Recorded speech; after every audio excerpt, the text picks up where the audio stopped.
Hi Peas, it's Dear Lizzy here with another week of In the Mood to Scrap, and I wanted to share this layout that I made, and I used one of Two Peas in a Bucket's digital cut files for all the squares and then some of the die cut shapes inside the squares.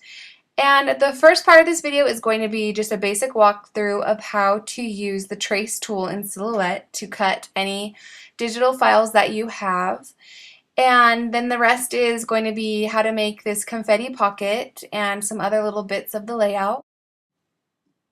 For the mood board this month, I was inspired by the mint with the stripe in the picture on the top left. And then I loved all the different bits of confetti tossed in this cup. And then some of the graphic words and pictures and colors also were inspiring. Okay, for this project I gathered some different sort of stickers. This is the accent and phrase stickers from my polka dot party collection. They are corrugated or perforated, so you can just peel those off. And I grabbed some heart stickers and cork circles from Studio Calico. Some more just stickers from my Lucky Charm collection and any sort of thickers. This is a transparency and just a mix of coordinating pattern paper. Also for tools, I have a stamp, a foam brush with Mod Podge, and if you don't have a foam brush and Mod Podge, you can use your sewing machine or vice versa. The Tim Holtz stapler, always a must-have, and some wood pieces from Studio Calico. And I'm actually going to be using some die cut. For the base of my page, I used a digital cut file from Two Peas in a Bucket. I love using my Silhouette on my projects. It's just such a great tool to have, and I love Two Peas options they have for the digital cuts. So the one I'm using is a Word tile file, and anyways, I've already downloaded it from Two Peas in a Bucket, and I've opened up Silhouette Studio, and I'm just gonna go File, Open, and just wherever you saved your file. And you want to have the ping file, so it's the .png. I am going to enlarge mine a little and center it where I want it to show up on my page. Click on, it's 1, 2, 3, 4, 5 from the right. It's a square with sort of a blue shape inside, and you're going to, it's called Open the Trace Window when you hover over it. And then you're going to choose the top one, Select Trace Area. So you're going to take the mouse and select all those tiles. If you want to do all of them, if you want to just do one, you can just select one. Next you're going to go back to the right, and now you're going to uncheck high pass filter. Uncheck that. And then you're going to click on just trace, the top option. After you click trace, when you go back over to the tiles, you'll see that everything that has an edge now has a red line on it. And so you're just going to move over all those tiles, and that is leaving you with all the different cards that you can cut. Alright, this is the die cut page, and these are the cards that were die cut out of it. And what's awesome is I can set aside these cards for a future project, and I can use the die cut parts for this page. Well, I didn't adhere everywhere, so now I can still slide some of my pattern papers underneath the squares.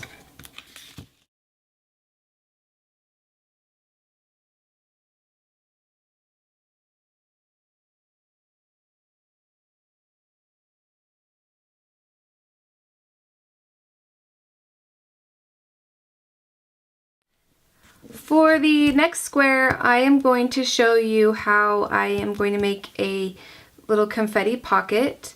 It's actually a challenge that I did in my first book, 52 More Scrapbooking Challenges. And challenge number 44, I used a transparency, and I die cut a star with my Sizzix Big Shot dies. I love their dies because you can die cut through so many different things like fabric and really thick paper and cardstock. This one I used transparencies. And then I stitched around the star. I leave just enough opening to fill it with glitter.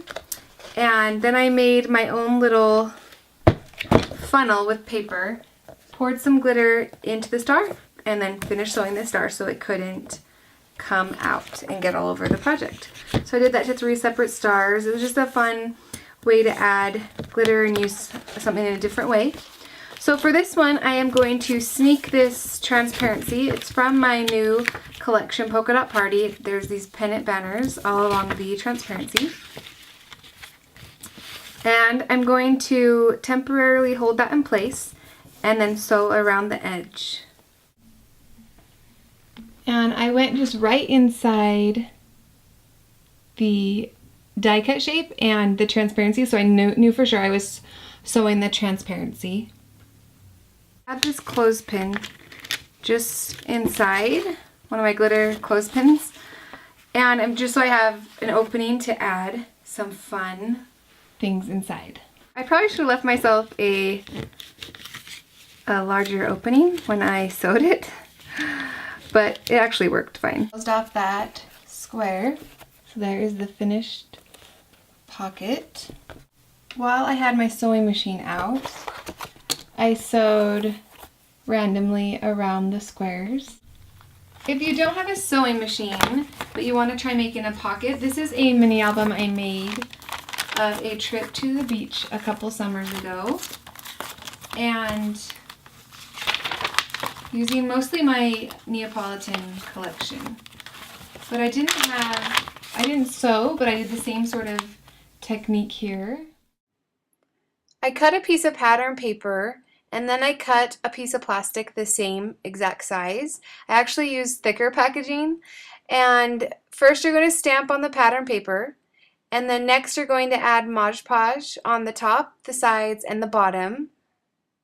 Wait, sorry, not the top, just the sides and the bottom.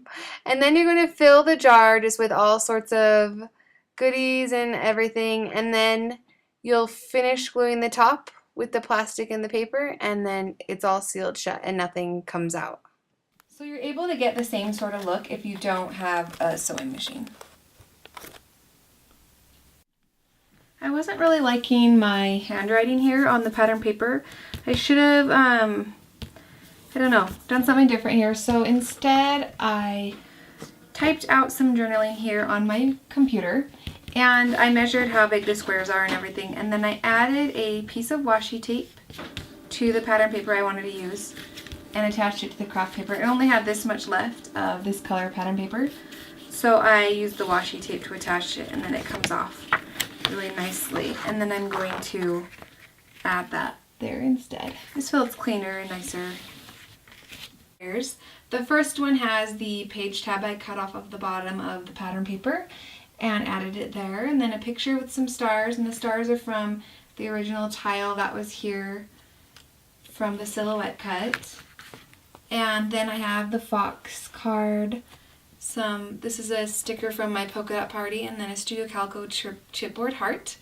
And this is from the printable in November by Marcy, and then I cut it with a punch and added some hearts. And then the confetti pocket, my cute baby boy, this sticker from Lucky Charm collection, the Studio Calico tab here, some other layering, journaling, picture of my little boy at Joann's. Bottom part, actually I had it over here and I moved it over because I ended up dropping my stamp, and so I covered it up with a lighter version of the stamp, and then just added some fun embellishments here. That is my finished look. I might add some handwriting and like a date stamp here. For a challenge, I would just want you to try to make a pocket on a card or a page, and this is the one that I sewed around. And this is the one that I glued around. So try that out on your pages and see how you like it. Or a card, whatever project you want. This is a mini book, so it doesn't really matter. But thanks so much for watching. Have a great day.